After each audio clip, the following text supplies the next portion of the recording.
Óli, ekki þessi leikur, það svona dálítið mikið af, ég meina mistökum, það ekki mikil gæði hér í kvöldu eða hvernig lítur þú á það? Jú, mér fannst þetta bara vera mjög vel spilað leikur.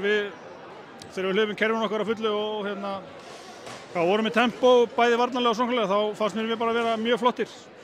Þannig eins og ég sagði áðan við kollega henni á Stöð 2 að við spiluðum vörn í svona 35 mínútur og vorum að döttum aðeins niður inn á milli, en við vorum mjög flottir bara lengst af í leiknum sko.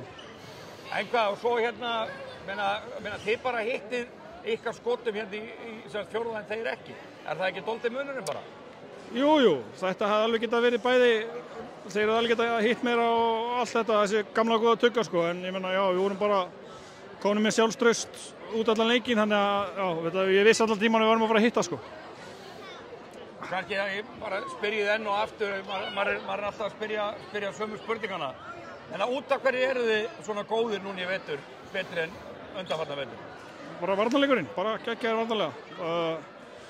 Eins og ég sagði við síðast örugglega, það eru einhverjir 2 leikir sem við vorum ekki að spila nógu góða vörn. Og þá vorum við bara í ströggli, náðum einhvern veginn að klafsa saman sigur í 2 leikjum. En við erum mjög bara búin að vera í 4 leikjum, bara mjög góður vörn, þannig að ég held að það sé varnarleikur sem er að skila þessu gengi sko. Og núna eftir þennan leik, hvert á að fara? Á mætanir á vörn?